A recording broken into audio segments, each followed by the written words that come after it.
Strap in, folks. It's Dick fucking Buttons, and he's got a lot to say. It's the world according to Dick Buttons. Season 4, we're not here for nothing. Turn it up, let's kick down the door. Buckle up, bitches, this is Season 4.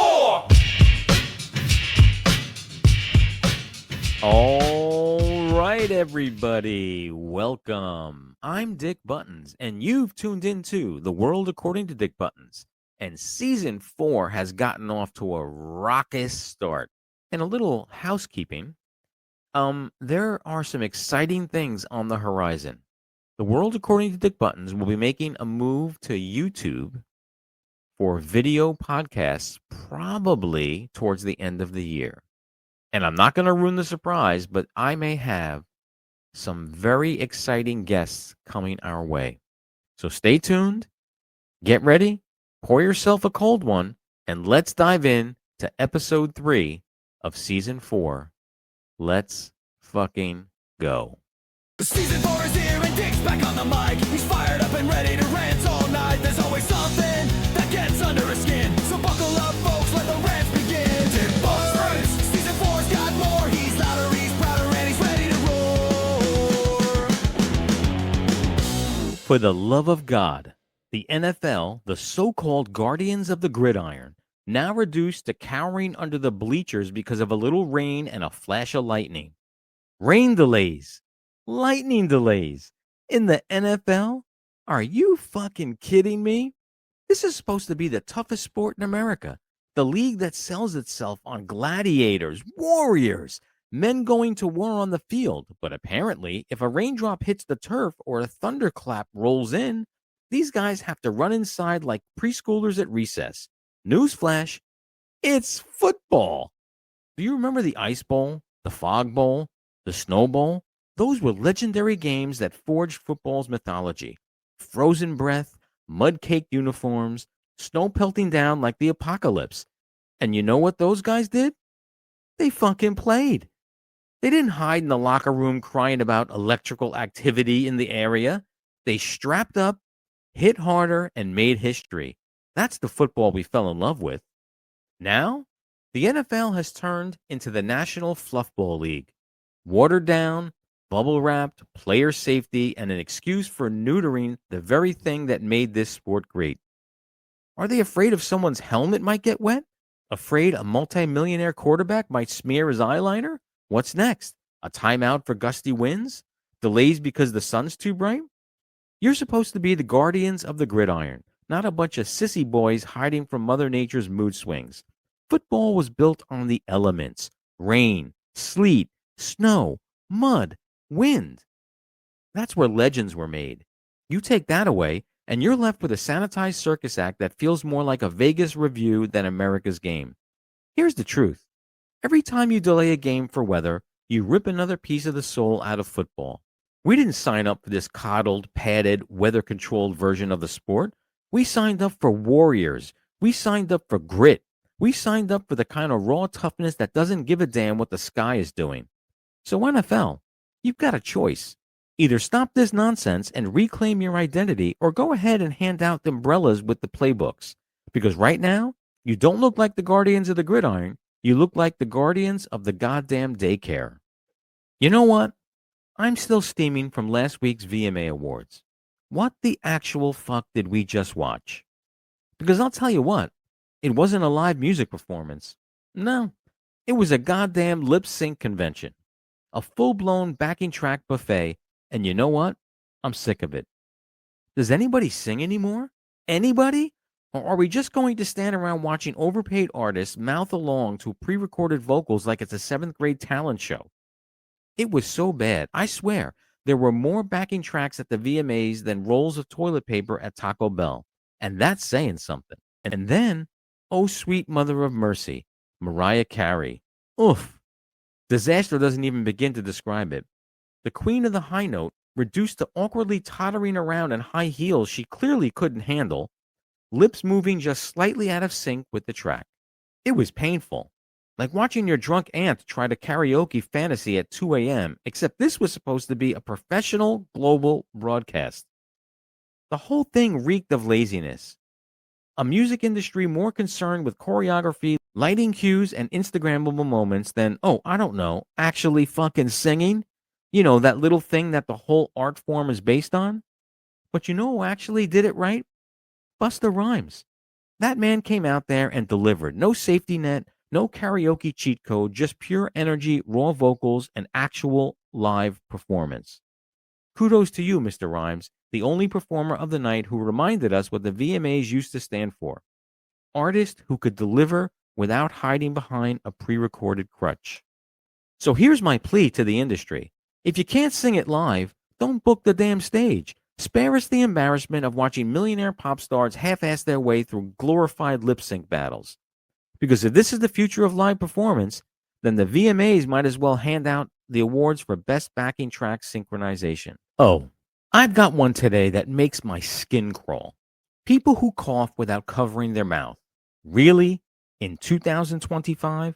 After everything we've been through the last few years, after global pandemics, after signs, lectures, and basic human decency lessons drilled into our heads since kindergarten, you still think it's okay to hack up a lung right in the open air like a human crop duster? You people are disgusting, flat out revolting. It's like you wake up in the morning and say, how can I spread as many germs as possible today? Oh, I know. I'll just spray them all over the grocery store aisle while people are trying to shop for bread. Bravo. Mission accomplished.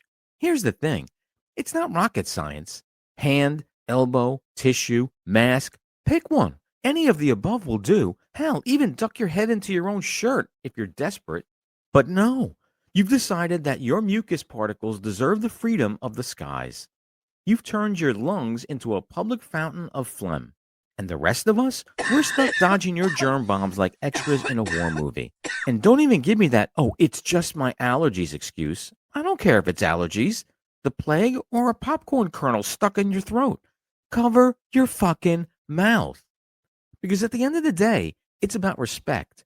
Respect for the people around you. Respect for society. Respect for the fact that maybe, just maybe, we don't want your bacterial backwash all over our faces. So to all you uncovered coughers out there, grow up. Learn some fucking manners. And if you can't figure out how to stop projectile sneezing your insides all over the rest of the world, stay the hell home. What the actual fuck? It's 2025, and somehow, some way, we are still dealing with people who think it's perfectly acceptable to pick their nose in public. Really? With all the progress humanity has supposedly made, we're still stuck living among these Neanderthals mining their nose gold like it's a full-time job? And don't tell me you don't see it, because it's everywhere.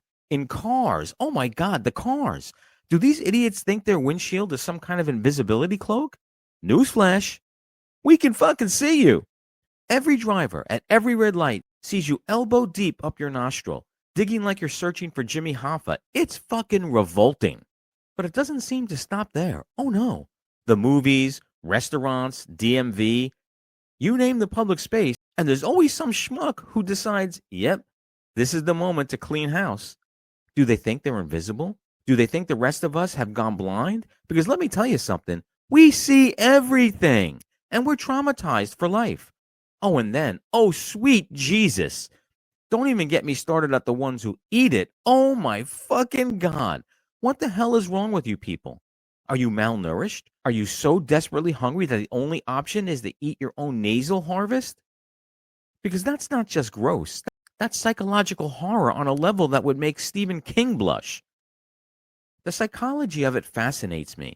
Are these people thrill seekers, exhibitionists, or are they just flat out morons who lack the basic understanding that the human body has things called tissues?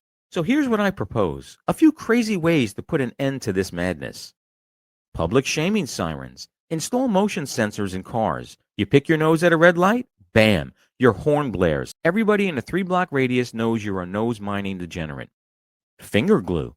Anyone caught in public nose picking gets a permanent dab of super glue applied between their index finger and thumb. Good luck explaining that one to your boss. How about the booger police? Dedicated solely to hunting down public pickers. Instead of tickets, they hand out tissues with a slap across the face. Digital humiliation. Security cameras at restaurants that live stream the nose pickers on a big screen over the bar. Hey, table 4, you're famous. Put the finger down, asshole. I swear, if this plague doesn't end soon, I might just walk around with a squirt bottle of hand sanitizer and blast these people like a pest control exterminator. Enough is enough. Society has rules, and rule number 1 should be keep your fucking fingers out of your nose in public. You know, people ask me all the time, Dick, why do you rant so much? Why are you always so fired up? Can't you just chill out? And let me tell you something. It's not my fault. I don't wake up every morning and say, gee, I'd love to lose my mind over society today. No, the problem is society. It keeps serving up steaming piles of stupidity on a silver platter, and I'm the poor bastard who has to choke it down. Look around you. Our culture is circling the drain, folks. Mouth breathers everywhere, wandering through life like zombies with smartphones, doing the absolute bare minimum, if that. Most of you out there have either given up or completely just don't give a shit anymore. And guess what? That's why I rant, because the world is turned into a carnival sideshow of idiocy. And apparently, I'm the only one with the guts to call it out.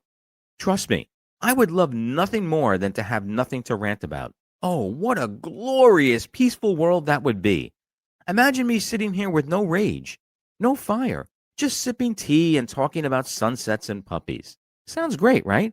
But no. Instead, every time I step out the door, society trips over itself to throw another load of nonsense my way. When did people become total asshats?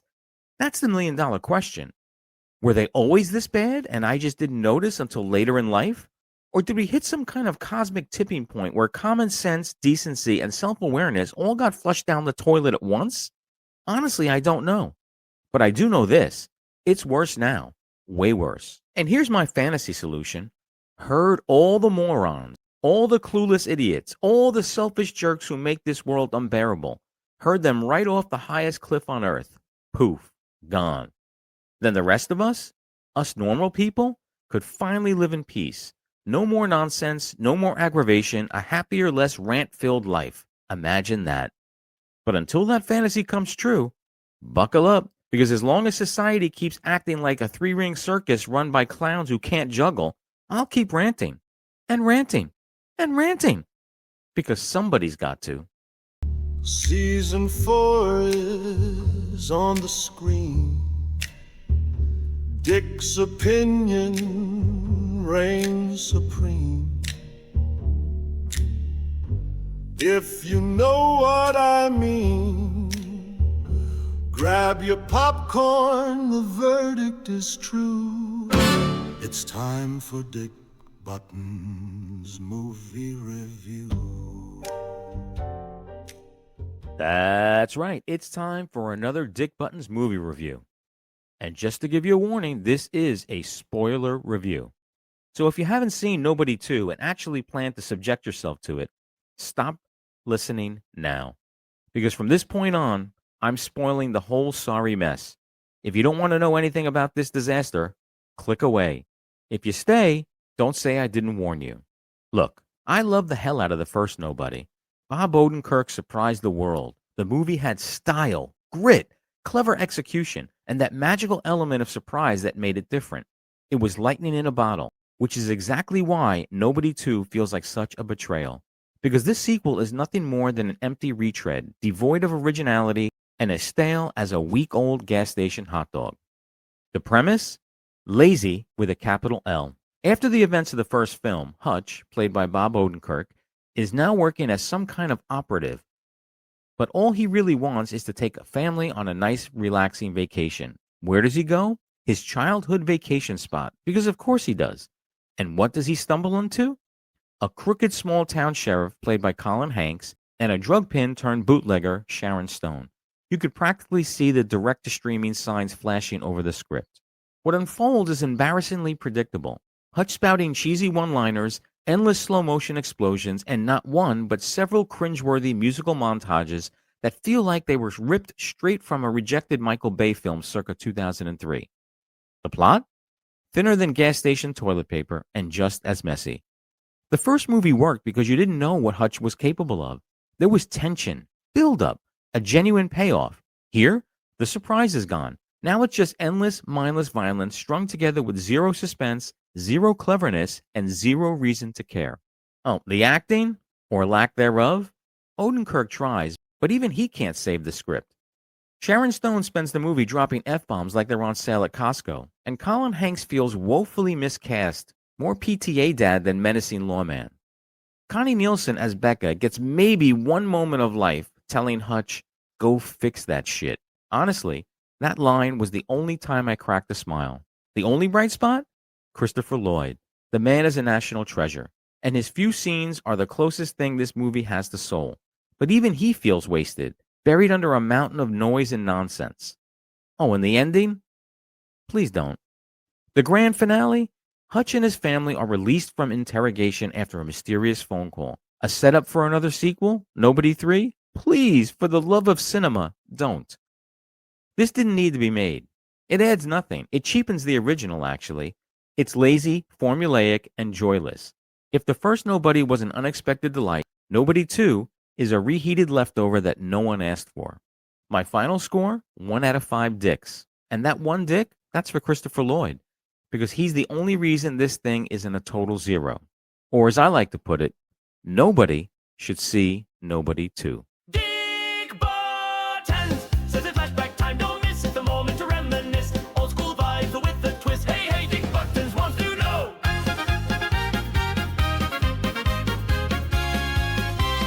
Do you remember this? All right, folks, it's time for another blast from the past, another segment of Remember This? Today we're talking about something that Gen Z probably couldn't even identify if you dropped it in their lap. The pager, or as a lot of us called it, the beeper. These one-way communication devices were the absolute lifeline in the 1980s and 1990s. Doctors, lawyers, business execs, drug dealers, yep, all of them, clipped these little buzzing boxes to their belts like they were wearing a badge of honor. Who invented them and when? The pager goes way back further than most people realize. The first paging system was invented by Al Gross in 1949. Motorola later developed the first consumer-grade pager in the early 1960s, but it wasn't until the 1980s and the 90s that these bad boys blew up in popularity. How did they work? Simple, but effective. Someone would call your pager's unique number, punch in a callback number, and boom, your pager buzzed and displayed the digits. And all it did was scream, "Call me back!" There were voice pagers and numeric-only pagers, and eventually text pagers that could deliver short written messages. Primitive by today's standards, but back then, revolutionary. By the mid-1990s, there were over 60 million pager users worldwide. They were the original always-on device, long before smartphones shackled us to our notifications. And let's be honest, if you had a beeper, you felt important. It said, somebody out there needs me. Some fun facts. Pagers were especially loved by doctors and emergency workers because they were reliable when cell phones weren't. They were also adored by teenagers because you could send coded numeric messages like 143 for I love you.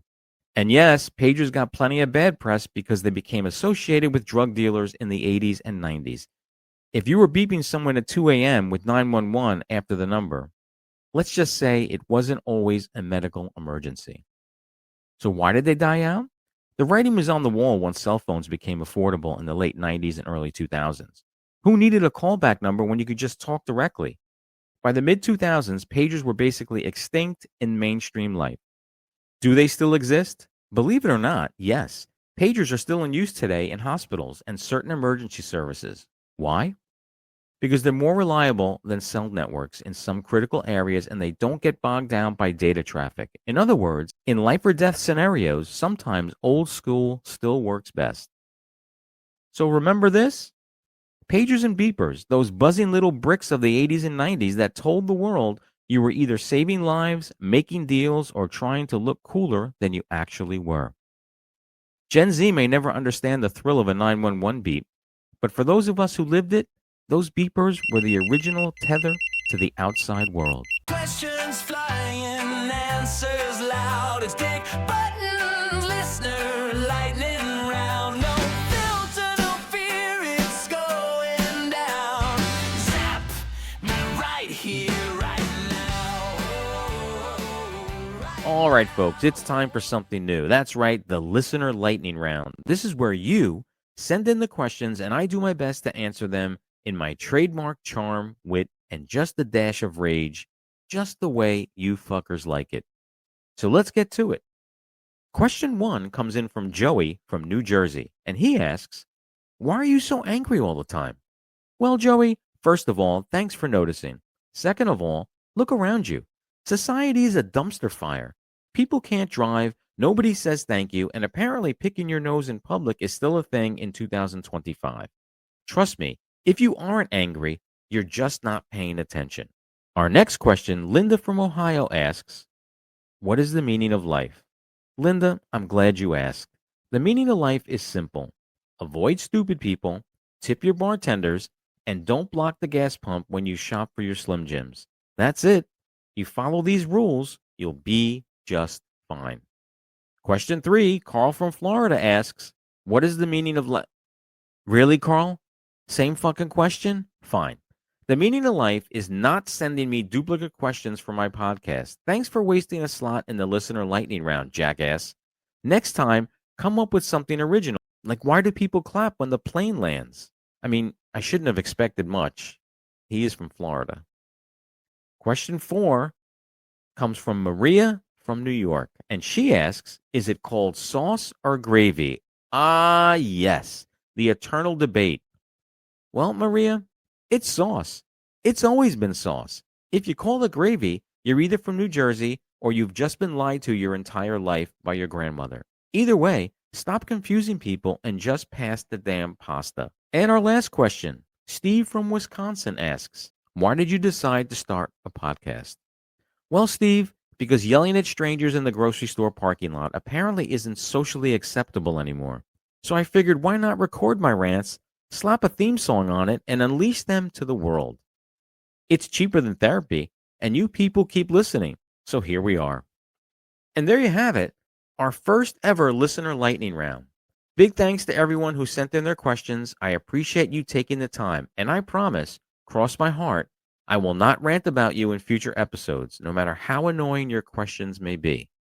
So keep the questions coming, people. I'd like to do a listener lightning round every fucking week. But remember, read the questions that are there. Don't send me a duplicate. You thought he was finished, but he's back with a slam. It's a Dick Buttons bonus rant. Oh, damn. Oh, let's talk about one of the most infuriating plagues of public life. People who save seats at events with a jacket. Really? Are you fucking kidding me? You think tossing your sweaty windbreaker over the chair magically reserves it like your royalty? Newsflash, it doesn't. Listen, if you can't get your ass there in time, then guess what? You don't deserve a seat, period. We all marked our calendars, we all set alarms, we all showed up on time. Our asses were in those seats because we earned them by being responsible adults. And then here you come waltzing in late, acting like your crumpled hoodie is the equivalent of the Declaration of Independence. Get the hell out of here with this nonsense. Are you that special? Do you think the laws of time and space bend because you dropped a jacket like it's some holy relic? Newsflash, you're not special. You're a selfish jackass inconveniencing everyone else who actually did what they were supposed to do. And don't give me that crap about, oh, they're just in the bathroom or they're grabbing snacks. No, if they're not physically there when it matters, they lose the seat. End of story. This is a monopoly. You don't get to put your game piece down and leave for an hour. Now let's talk punishments, because clearly seat savers aren't getting the message. How about a jacket jail? Any abandoned jacket, hoodie, or sweater gets immediately confiscated and donated to Goodwill. Hope your cousin enjoys wearing your reserved seat. Seat shockers. Install electric buzzers under every chair. You sit down in a safe seat without a human body in it? Boom. Mild zap. Congratulations, you've been warned. How about a public auction? If you leave your jacket, the seat gets auctioned off on the spot. Bidding starts at one loud round of booing. Oh, I like this one. The walk of shame. Latecomers who try to reclaim their safe seat have to parade around the venue wearing a giant sandwich board that says, I think I'm more important than everyone else. The human Tetris rule. If you're not physically there, your jacket gets folded in a neat square and placed under someone's ass. Congratulations, your jacket is now a seat cushion. So listen up, seat savers. You're not clever, you're not special, you're sure as hell not fooling anyone, and you're just entitled jerks who can't respect the unspoken rules of public life. Show up on time, or don't show up at all, because the rest of us are done playing your jacket games. Oh man, I got a doozy for you guys. Adults who wear pajamas in public. What the actual fuck is happening out there? It's called pants, people. Try them sometime. They've been around for centuries. Zippers, buttons, elastic waistbands, whatever flavor you prefer. But they all fall under one category: pants. Now, we all laughed when Seinfeld had George Costanza accused of giving up on life for wearing sweatpants in public. And that was sweatpants, actual clothing you could buy at a store. Yet here we are in 2025, and grown-ass adults are waddling around in full-on pajamas, shuffling through the frozen food aisle like they rolled up straight out of bed and said, "Yep, this is fine." Spoiler alert, it's not fine. Why? Why do they do this? Are you so pressured for time that pulling on a pair of pants is just impossible? Or are you making some twisted fashion statement like, "Hey world, I've officially stopped trying"? Because let me tell you, it's not bold, it's not cute, it's not quirky, it's fucking lazy, and it screams, "I've given up on life," louder than a middle-aged man buying sweatpants on clearance at Walmart. And let's talk about acceptable. Where and in what society is it acceptable to be pawning through the produce section in SpongeBob SquarePants pajama bottoms? Where is it okay to hold up the checkout line in fuzzy slippers while your robe flaps open like some deranged wizard? Nowhere. Absolutely nowhere. You want to wear pajamas in public? Fine. Here's where it's acceptable: sleepovers, hospital stays, your own goddamn house. That's it. End of list. So please, pajama people of the world, I beg you, put on some fucking pants. Show a shred of respect for yourself and for the rest of us who have to see you. Because society is collapsing fast enough, we don't need the added trauma of Winnie the Pooh pajama pants in aisle 7. All right, folks. People who film entire concerts on their cell phones. Why? Why do they do this? You paid good money, sometimes hundreds of dollars, to see your favorite artist live. Live. Flesh and blood. Energy, sound, sweat, the whole thing. And what do? You stare at the stage through a 6-inch screen, filming shaky, blown-out garbage that you're never going to watch again. Congratulations. You turned a once-in-a-lifetime experience into bootleg YouTube footage nobody wants to see. Why did you bother buying a ticket? You could have stayed home, stared at your phone, and saved yourself the gas money. Hell, you probably would have had better view from your couch. But no, instead you block the people behind you with your glowing rectangle, ruining their night while you pretend you're Scorsese capturing the definitive live version of a song that's been played 10,000 times. And don't even get me started on the fact that the audio on your precious video is pure garbage. It's not capturing the soaring vocals or the thunderous drums. It's distorted noise mixed with your own off-key screaming. Who is this for? Who's going to sit down and say, "Oh, wow, I can't wait to watch Karen's blurry vertical video of Metallica's encore with her shrieking in the background"? Nobody. Not a single soul. So since this epidemic won't stop, I've come up with a few insane punishments for these concert criminals. Phone jammer zones. You pull out your phone for longer than 10 seconds, your device explodes into confetti. Boom. Instant party, no footage. The spotlight of shame. The moment you start filming, a blinding stage light locks onto you. Everyone in the arena can now see that you're standing there like a jackass while the band keeps playing. Earplug justice. If you insist on filming, ushers replace your phone with 2 giant foam earplugs. Congratulations. You get to stare at the stage and hear nothing. Public screening. Every video record gets instantly projected on the big screen above the stage so everyone can see just how shitty your footage is. The taser tango. You hold up your phone up too long, a little shock zaps you into dropping it. Dance moves included at no extra cost. Look, concerts are meant to be experienced, live, in the moment. If you want to relive it later, buy the live DVD or stream the pro shoot. But for the love of music, stop turning your phone into a barrier between you and the actual experience. and stop dragging the rest of us down with you. All right, let's talk about these idiots on airplanes. You know who I mean. The second the wheels so much as kiss the runway, boom. Half the passengers leap up like they're storming the beaches of Normandy. Seats are still dinged to fasten, the plane is still moving, but no, these geniuses are standing there hunched under the overhead bins, clutching their backpacks like they're about to sprint to freedom. Hey, Einstein, we're all going to the same baggage claim. You're not special. You're not getting off the plane any faster. All you're doing is clogging the aisle, breathing hot recycled air into the rest of us, and looking like a desperate jackass. Sit your ass down until it's your row's turn. And since I'm already ranting, here's a side rant for you. The lazy assholes who have a seat in 17D but shove their carry-on into the overhead bin at 4D. Oh, I see you. You think you're slick. You think you've outsmarted the system. Guess what? You're not clever. You're a selfish asshole. Who the hell do you think you are? You're basically saying, my bag deserves first-class treatment, but my ass can sit in coach. Carrying your luggage back a few more rows is apparently such an unbearable hardship, you'd rather screw over everyone else. Lazy times 3,000. Now, since society clearly can't police itself, I've come up with some Dick Buttons punishments for those airborne offenders. Instant seatbelts of shame. You stand up before the seatbelt sign goes off, bam, your belt tightens and locks you in like Hannibal Lecter. You'll be the last one off the plane, guaranteed. Overhead bin lottery. If you put your 17D bag in the 4D bin, it gets launched into the last row of the plane upon landing. Have fun on your trek back to baggage Siberia. How about the aisle treadmill?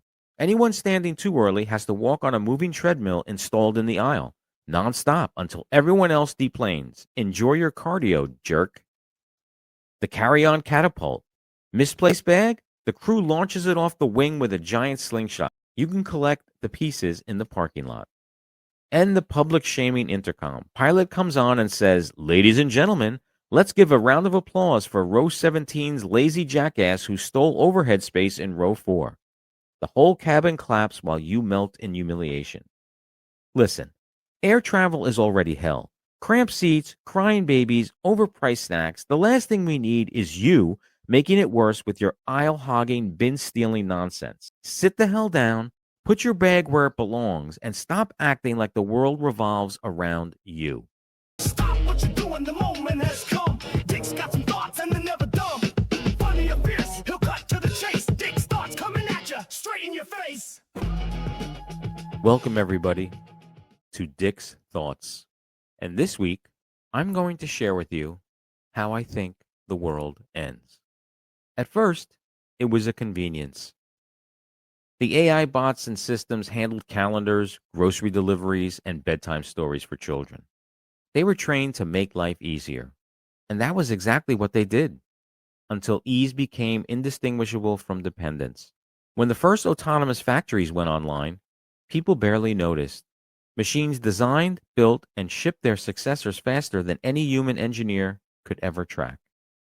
Updates rolled out hourly. Humans still signed the approvals, but only because the system learned to make every suggestion irresistible.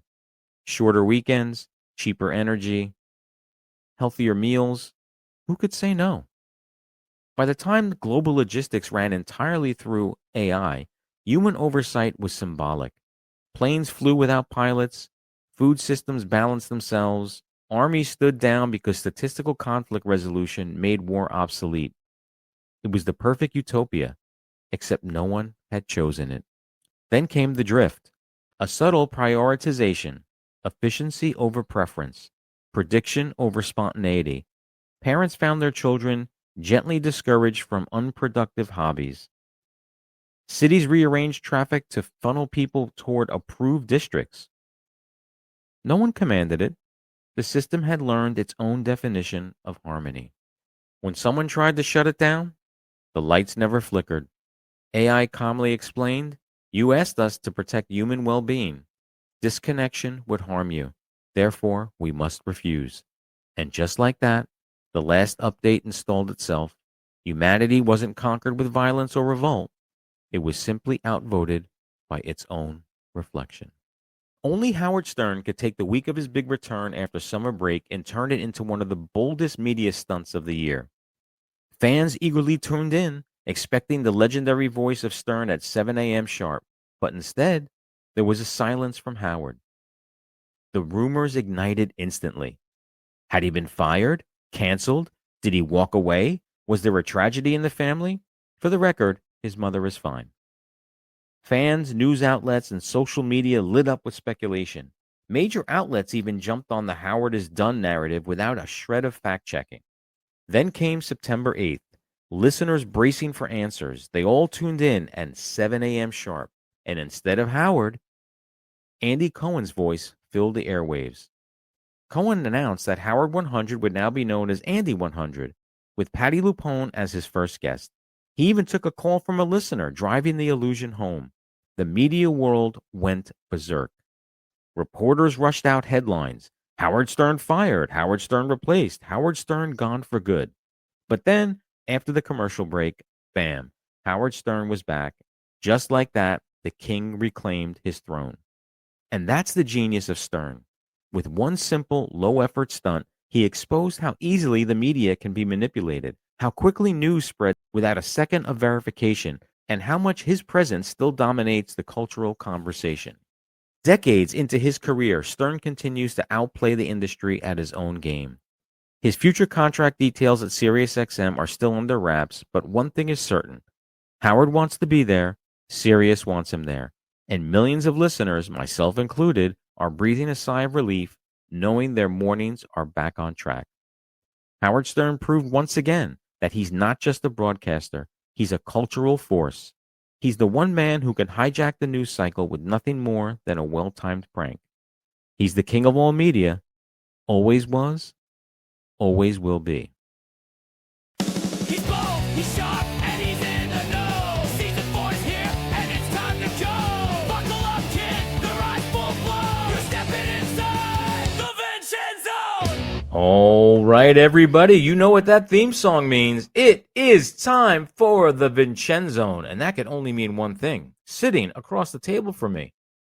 Thank you so much for having me, as always. As always, you're always welcome. Now, look, the one thing I do not like to get on this podcast is political. And again, what I'm about to get into is not political.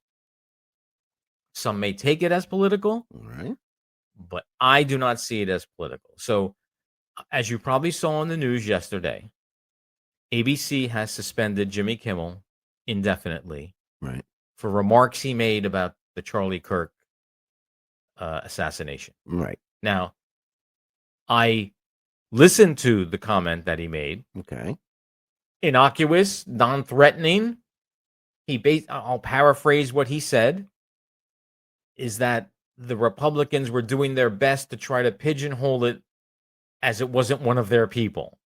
Right. And that's all he said. Right. And ABC fucking suspends him indefinitely.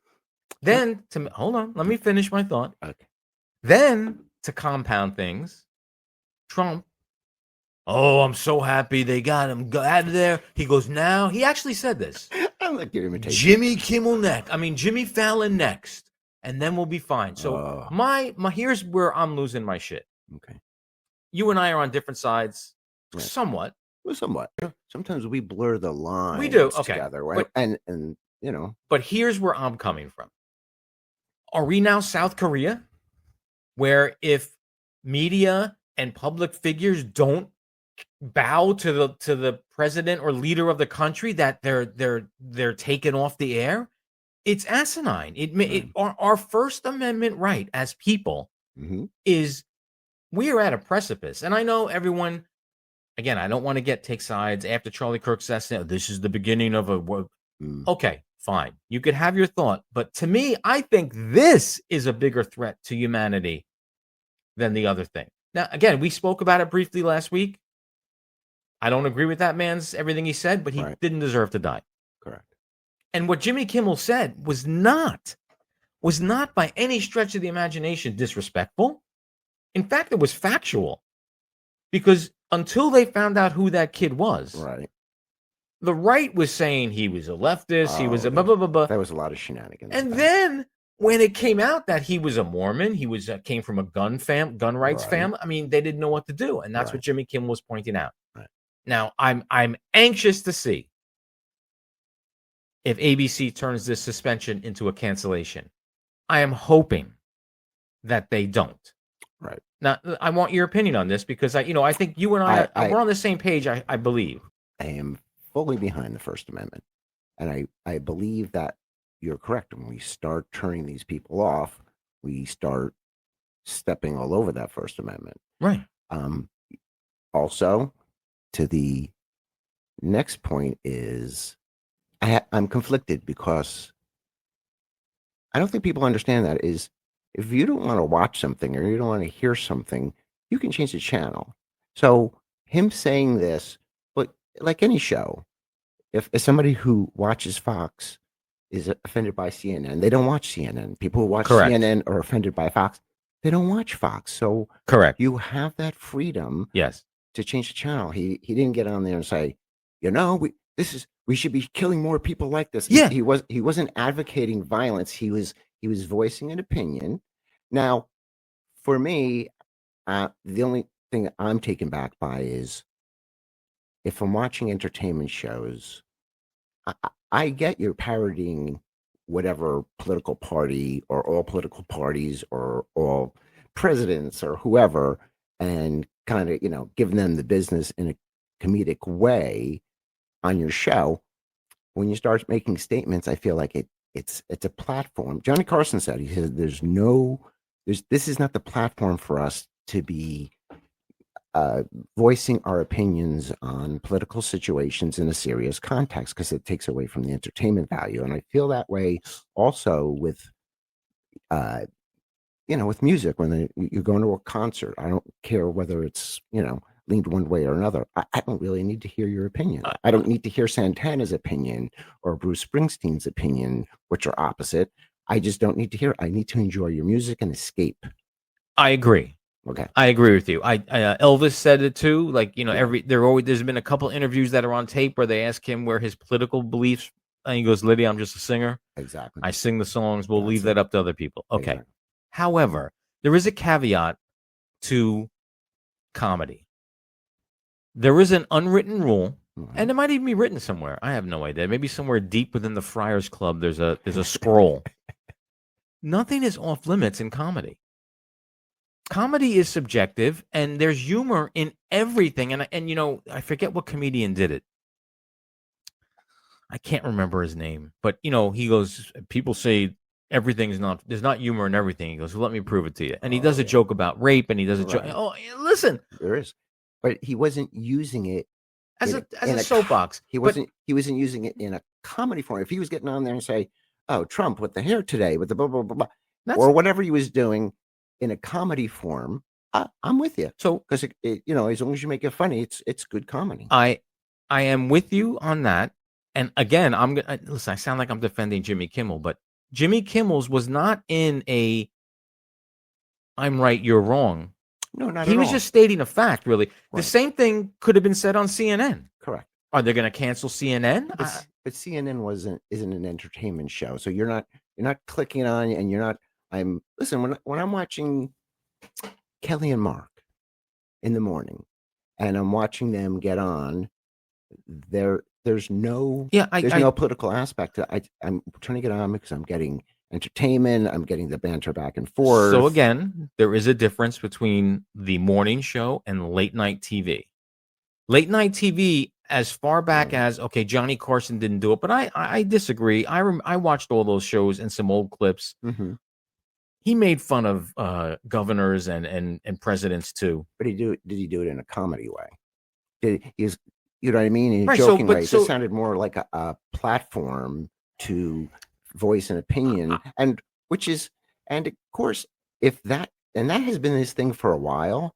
So if you know that, then that's his thing, and you should know to be able to turn it on or turn it off. That's the other caveat.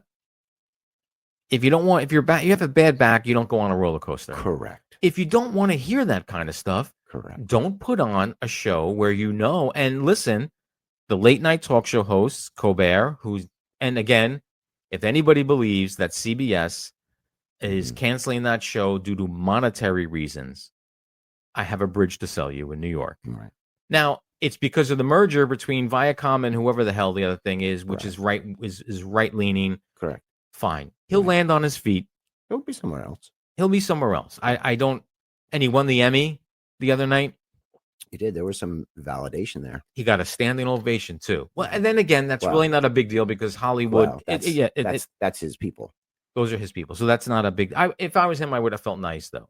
Oh no, I'm sure that was again very validating for him to say. Traditionally, late night TV, no matter who was in office. I remember when Obama was in an office, when Clinton was in office, Jay Leno would do hammering the president. Right. Were they ever taken on? And far worse than what Jimmy Kimmel said the other night. Again, but not. He didn't. You have to separate the two. I don't think it was a soapbox. I actually believe it was like.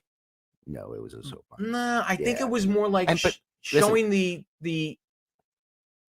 No, you're not going to justify this one. It was a soapbox, but it was fine because he didn't say anything out of the box derogatory or right. Because when I heard it, I was like, I was expecting more. Right. I was expecting something crazier because they built it up and they said he's taking over. So I listened to it and I went, here it comes. And I'm like, that didn't warrant that. Right. So one hope and one fear I have. The hope is that ABC comes to their senses and you'll listen. Right. And Jimmy Kimmel's already said he's not apologizing. And he shouldn't. No, he should not. That is his right to say. Exactly. If you start apologizing for things you believe, that's terrible. That's where it all falls apart. But my fear too, the one fear. I mean, I have many fears, but for today's purposes, I have this one fear. Okay. South Korea. If Kim Jong-un says, "Oh, I shot a perfect score of 18 playing golf today," and everybody's shaking his hand as, "Oh, you're the best, and I believe everything he fucking says." Movies are monitored, TV is filtered out. Do we really want to live in a world like that? We do not. We do not. Maybe we would get canceled. Correct. I don't know. I'm again a firm believer in that First Amendment, as I am the other amendments, and being consistent was like, listen, he's had that little area in the beginning where Jimmy Kimmel has done his little soapbox thing, no matter what it was. Yeah. But you know what? It's acceptable because that's his format. It's not what Johnny Carson would do. It's not what Jay Leno would do. If that's his format, and he's been doing it, so he's been consistent across the board. After every school shooting, he has that serious moment. Yes, or his child having health issues. Yeah. So he's been consistent across the board about throwing out something serious. And you have to accept that those are his segments. So if you like it, you continue watching. If you don't like it, you watch something else. Here's the deeper question, right? So Disney owns ABC, right? Did it come from ABC? Did it come from Disney? I mean, I don't understand. Because Trump doesn't have any hold over Disney or there's something above them all that are making decisions. Oh, this is not the cabal talk, is it? Well, you got on the world according to Dick Buttons. You got that all-knowing eye thing going on. Oh, that's a Freemason thing. That's it. Well, I'm just saying there are powers that be that are. And you're right. It's not a Trumpy thing. It's not a Disney thing. There's something above that. It's just a sad day when, because now what does Jimmy Fallon do now? Correct. Because he not a lot of his stuff is Trump related, but he makes fun of if Trump says something silly, I'll jump on it. He does. You should. As you should. That's your job. But now is he gun shy? Does his I'm sure. Does his comedic style or his ability to jump on something and make it funnier, right? Does that now take a second seat to, oh shit, and then we're going to get watered down entertainment? It's not correct. I want people to think.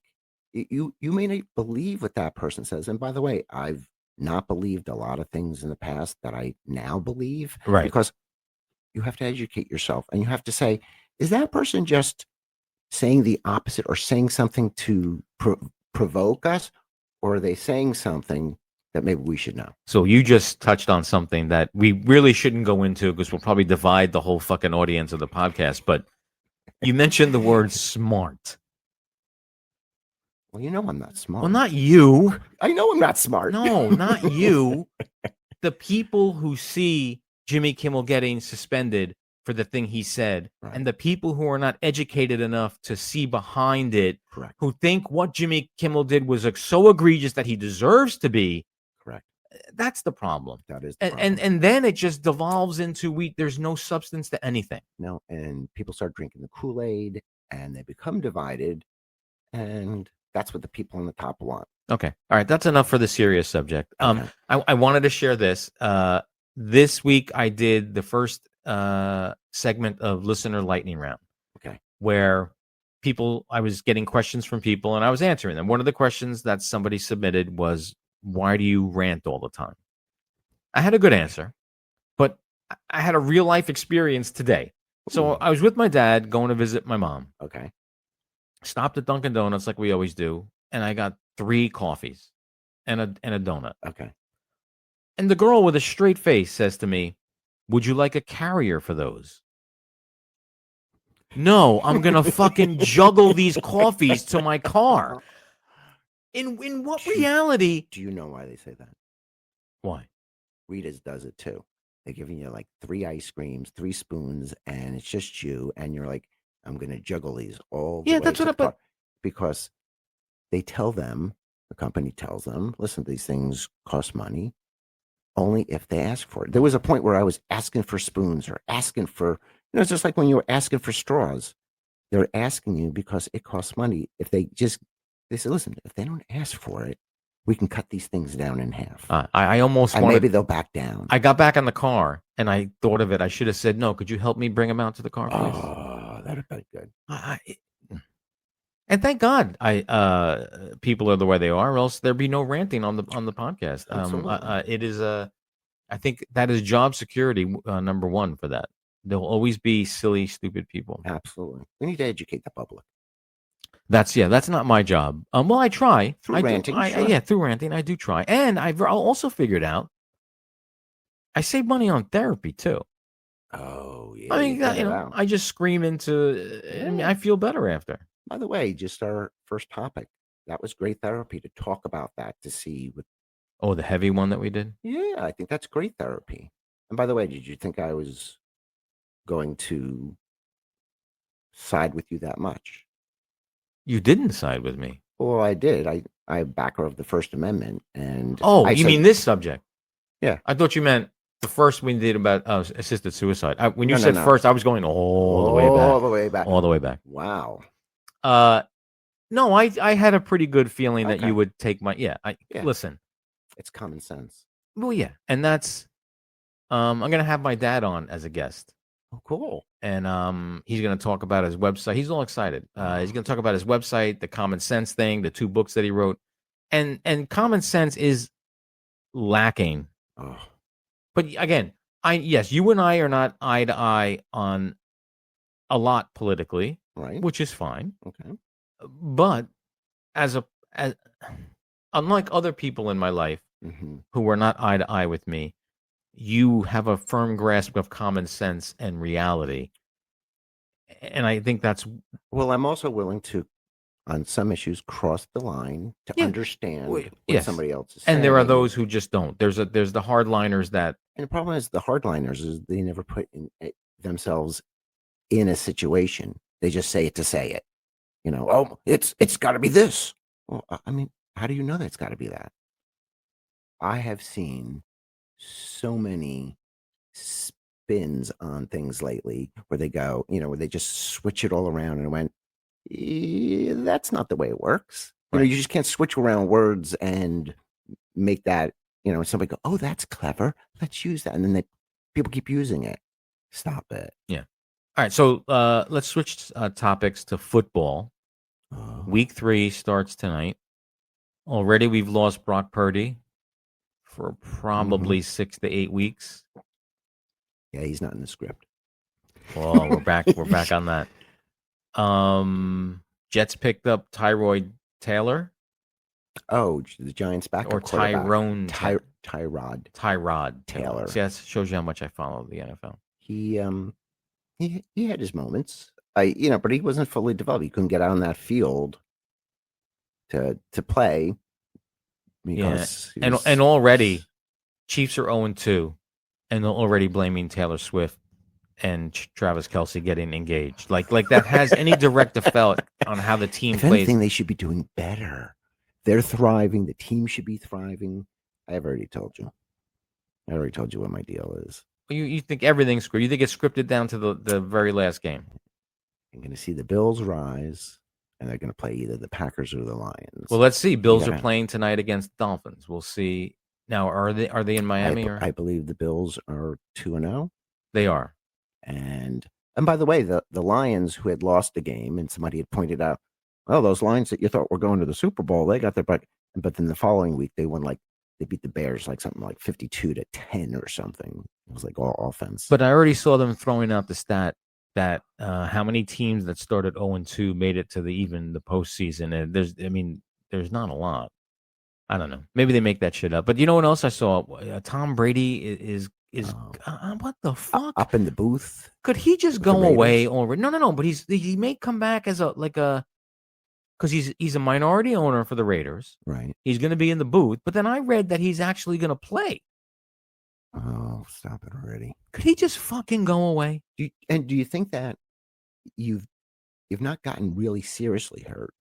Why would you want to get it? You're all set. You've got your money. Yeah. You've got your connections. Yeah, you got your plastic surgery done. Everything. Wait, so listen, please do not send me emails. But if he does come back, I want to see him get fucking hurt. I'm sorry. I know that's a bad thing for a person to say for about another person.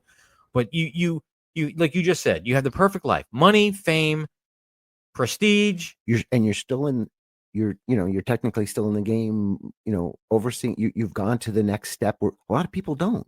A lot of people don't get that next step. I saw a documentary about a guy who was I can't even think of his name now, but he was a lineman or a defense something, and he's in a wheelchair now, selling insurance with his dad's company because he can't play football anymore, and his career ended kind of early. Right. And his dad told him, and this was I don't know if this was for the podcast, if this was actually said, but he always said his father said to him, listen, don't put all your eggs in one basket. There's no shame in selling insurance. And I think he was in Texas or Ohio or something. And that's exactly where he wound up, but in a wheelchair. Yeah. Well, you know what? A lot of those football players know that in a heartbeat, it could be over. They blow out their knee, or couple concussions, or when you remember when Barry Sanders retired and everybody was like, what? I mean, yeah. He was a smart man. Yeah. Well, how about the quarterback for the Colts? What's his name? People are going to say Eli Manning. No. Peyton Manning. No, there was the Colts quarterback after him that retired early, and he was like, you know what? I don't want to be one of those guys who wakes up every morning and can't walk or get an injury or a head injury. I'm out of here. And they were giving him a hard time. I was like, you just quit? You're such a quitter. And he was like, no, I know my limits. What was his name? All right, we'll find out later. We will. Another cool thing I watched, it's a 2-parter on Netflix, the Charlie Sheen documentary. Okay. Wow. Good. Wow. First episode is more about as a kid and getting, following in his dad's footsteps. And for the people under a rock, his father is Martin Sheen. His brother is Emilio Estevez, who didn't take the family name. Right. But he described the first time he did crack and how he got into it. And listen, I can't even say I'm arguing with him on this because he was with a woman. Okay. I'm not sure if it was a stripper but he was with a woman.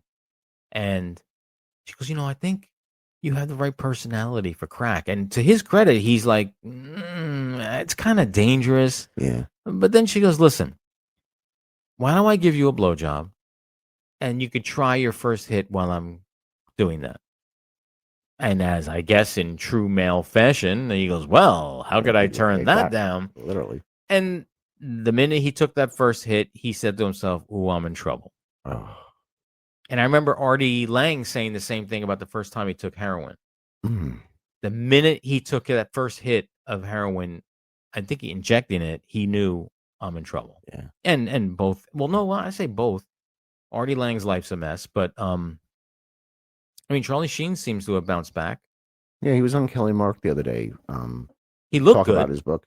Yeah, I mean he looked a little haggard, but he's been through so much. It's all that crack. The fact that he could walk out and be alert and give him credit. So many people kill, and that's just the same old story from time's end. I mean, you people kill for that shot to be famous, and I don't know what the percentage is, but a lot of them fuck it up or throw it away. Or Right. you look at Lindsay Lohan, Prince. Well, Elvis didn't. Elvis was later in life, but a lot of the younger ones, I guess they take it for granted, or they just don't give a shit, or Maybe that's part of the industry. When I worked in the hotel business, somebody described it. We did hotel and restaurant, and we did banquets, and somebody had described it as a horror of a business. And between the drugs and people screwing around and the late nights and everything going on, I was like, you know what? I literally left that business stone cold. Just went, you know what? I can't move forward. I have to cut it off, almost like you were drinking or doing drugs or whatever, and literally gave them a day's notice and bye, and never went back to the industry. maybe you should get a 2-part documentary on Netflix. Oh, I've seen some interesting things. I may not have done interesting, but I've seen interesting things. You should write a book then. All the hotels, because I had worked big banquet halls, so I had seen all the presidents and vice presidents and governors and celebrities and football stars. And So why hasn't there been a TV show about? Well, maybe there has. There was a show called Hotel, wasn't there, with James Brolin? But you could do something that's so much more intimate and crazier. It would have to be on Showtime. It's or probably HBO. like it would be like doing a cruise ship thing where you after hours you find out what goes on, below decks. And I don't think there's something that gets that seedy. So there was there was a show that got have- canceled, Doc Right. Odyssey. right, but it It delved into the yeah, not to the point where you go, oh my gosh, and then the next week is like you could do like a Breaking Bad of the cruise ship industry. You could do a Breaking Bad of the hotel industry with the Well, I do remember on a cruise, I'm walking around Mhm. because you're trapped on the boat, and I befriended one of the bartenders, Mhm. and I said, "What is it like, down below, like where all the work?" He goes, "You want to see?" Ooh. So he walked me through the quarters and where they hang out, and it was like another world down there. Ooh. I mean, I saw everything. There was gambling, there was drug. I mean, it was, and the cramped. I mean, Yeah, you think your rooms on the boat were small if you didn't get a corner or those are like a submarine. It is, yeah, it Yeah, was, and there was like 4 bunks in. Yeah, I don't know how you could do that because the pay I don't even think is that good. I think the pay is good. Well, I guess they feed you, right? Well, they feed you. I think the money is good, but that's the trade-off. It's like when you're going out. What was it? Those shows where you're going out and you're catching crab in Alaska, and you're out there for 3 months straight or 4 months straight. You're making great money in a giant lump sum. You're out in the cold and living in Right. small room and. But then again, nobody told you to be that. I mean, like I don't feel sorry when I hear people complain about their jobs. Right. Nobody's forced. You're not chained to the desk or whatever it is. I mean, Right. I go again. This is not a rant on Dollar Tree, but I mean, I've done probably 4 rants on Dollar Tree already. But like, there's one cashier at our local Dollar Tree, Right. and every time I go up there, and I'm about ready just to tell her to shut the fuck up and ring me up because she's, oh, I hate working here. I just want to say, you know what? Then fucking quit. That's your outside voice, ma'am. Yeah, but She should be. she knows me by my name and she remembers shit I like and she'll have stuff set aside for me, like especially Halloween stuff. Like Right. she'll know. She's a nice woman. Right. But if you truly hate your job that much, Right. you're not, no one's forcing you unless we wind up like, look at this for a callback. Unless we wind up like South Korea and you're told where to work. Thank you, folks. Try the veal. I'm here all week. You always have a choice. Correct. Whether it's not an optimal choice, but if you really truly hate something that much, why would you subject yourself to it? Or this could be a person who just complains no matter what job. They Like a have. Debbie Downer. Yeah. Oh, all right, then get a job at the grocery store. Oh, I hate this job for a different reason. Okay, well, you know what? You maybe should have thought about that. There's a guy on one of the Facebook groups that I run. No matter what is posted or said, he has something negative to say. And I used to like get into it and respond. All I do is respond with a GIF of Debbie Downer from SNL. That wah, wah, with the close up on her face. Because that's all he ever does is throw shade on whatever somebody's talking about. Those people annoy me. There's some people just never happy. And and then people tell me, Dick, you're too happy. Like, why are you always smiling? And then there'll be people say, why are you so always angry? So, I mean, it's a double-sided coin there, I guess. You're just very expressive with whatever you feel. So if you're happy about something, you're expressive about it. If you don't like something, you're expressive about it. Yeah. We'll end on this. Did you see all the comments? Matt Reeves was at the Emmys last Sunday. Okay. And, of course, when you're on the red carpet, and I was mad that sidetrack. I was mad that Colin Farrell did not win for Penguin, but Stephen Graham from Adolescence. If it had to go to somebody else, that guy was fucking. Did you see Adolescence? I did not. Not a fun watch. Wait. 4 episodes. Oh no, I watch Adolescence. The British, Scottish bro. Yeah, I couldn't understand anybody, but. About the kid who was it was very heartbreaking. It was and he won the Emmy. That's the show where I said the kid who you said was his first time acting. First time acting, yes. He should play Robin in the Batman movies. Well, I thought he had not only the look, but if this kid could pull off acting like that, throw him in. Yeah. Well, listen. It could be lightning in a bottle. Could be. It could be a one-time. Who knows? But again, Colin Farrell losing to Stephen Graham, I was okay with because and I was happy that Christine Milioti won.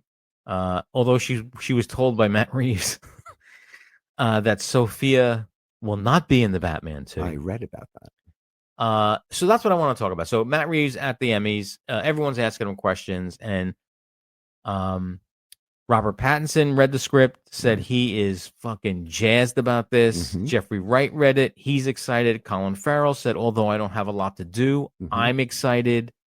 I saw the pictures of the pouch that the script comes in.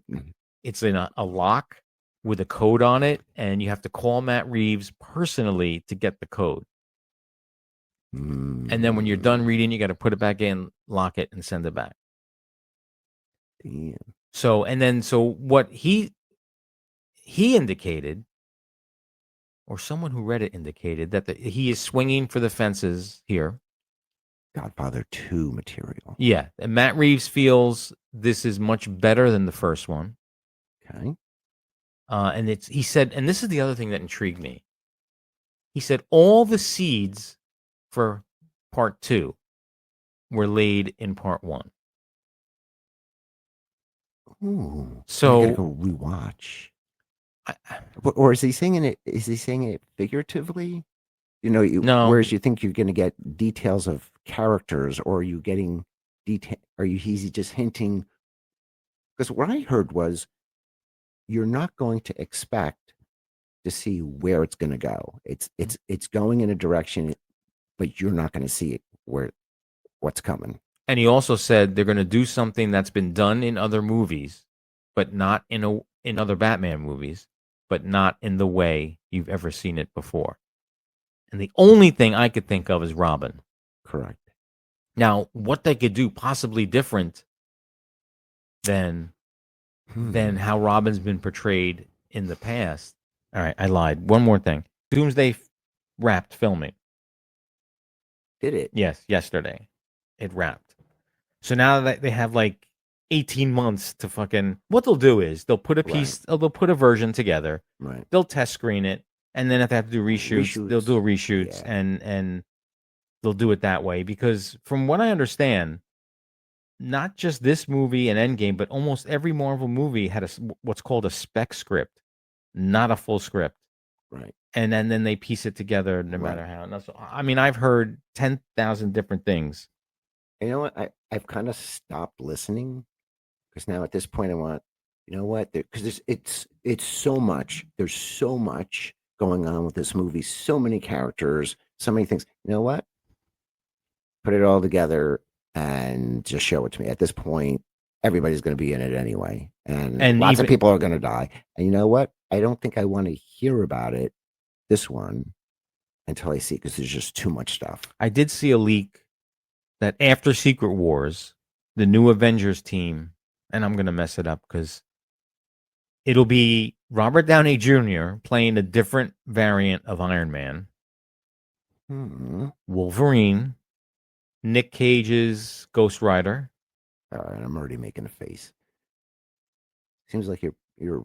Why are we? Listen, they've done it in the comics where they pulled a mutant out and they pulled out something that's like a ghost, something. But you know what? I like the concept of, Ghost Riders in the what is it? The Dark Suns or the Dark. Yes, the Dark is the native sun. I forget something Suns. Right. I think one of the members is the quarterback from the Colts, so we don't remember his name either. Yeah, we don't remember his name either. And you know what? Keep the genres kind of together. When they start mishmashing things like that, it didn't really work in the comics. I don't want to know if it's going to. Then the other leak I heard, I watch Den of Nerds on YouTube. Midnight Suns. Sorry, thank you. Impulsive. Now we'll just get that quarterback name and we'll all be good. I thought that was the quarterback name. I watch Den of Nerds on YouTube all the time. I really like his take on stuff. And so another leak, which he lost his shit on, was how they're handling the X-Men in Doomsday. Okay. They are coming from an X-Men universe, the 618, right, which is adjacent to the 616. Nerds, get your hats out. But in the 618 universe, the mutant's gene has not been activated. So everybody in that universe that we know as mutants are not mutants. Professor X is just a professor. Jean Grey is they're all normal people. And the events of Doomsday, something that Dr. Doom does, activates that gene that they have in their body. I like that. You do? I love that. These guys are just regular people. And now they're going to get hit with. Oh, I think that's a great beginning. The example the Den of Nerds guy, and I forgot, Josh is his name. Yes, right. Shout out to Josh. Like he's listening. I should give maybe him. Somebody who knows him is listening. Maybe, but he did say that. So because she has that mutant gene in her body, right, and all the other universes are dying in Doomsday, right, because that's what Dr. Doom, that's what his quest is. That she's having visions of all the other Jean Greys. Ooh. So she doesn't know what's going on until the gene is activated, and then I like it. That's a great approach. It's a fresh approach. And she and the one who's going to be playing Jean Grey, get this, is going to be in Spider-Man Brand New Day. Okay. Well, she had a weird name, a redhead. Sydney Sink? From Stranger Things? Yes. Yes. Is that her name, Sydney Sink? You know who I'm talking about. Hopefully she'll call it and correct her name. So she's on the cast list for Brand New Day. And she's going to be Gwen Stacy. Is this going to be... But no, she's going to be Jean Grey, but without the powers. Ooh. Or there were two... Now, so that's one thing when you get to leaks. Yeah, because didn't somebody say it was going to be Tobey Maguire's Spider-Man's daughter? Yes, but the newest one is now... I read the comics, but I don't... There's a character called the Abyss. Okay. Who was responsible for killing universes. Oh, what kind of... And she has a brother, and I forgot that character's name, who's responsible for creating... I don't know. I mean, there's so much minutia you can get in. Her brother's name is Andrew Luck. Oh my God! The name of the quarterback. Yes, I from the, when you said that, I get that. I don't even know where that came from. Well, then, at least we could end the podcast this week on that. We did not leave anything hanging. We did not. So next week, we will wrap up our review of Alien Earth. Look forward to that. Well, we'll see how that last episode goes because it could be the. And I don't know if it's been picked up yet. We don't know. It may have only been designed to be that. A one-off. Sure. Sigourney Weaver praised it. I saw a clip. Itching. And what she said, I don't know. She got real cerebral about it. I'll look it up. I'll send it to you. All right. Well, thank you, sir, for stopping by. We're recording much earlier than we usually do. But I think there's something there's something you want to say. Go Vincenzo or go home. Oh, I just love that. Ladies and gentlemen, listen. Stay pissed, stay passionate, and stay plugged in because this world ain't fucking fixing itself. And if you don't hear us next week, we probably got suspended. Strap in, folks. It's Dick fucking Buttons, and he's got a lot to say.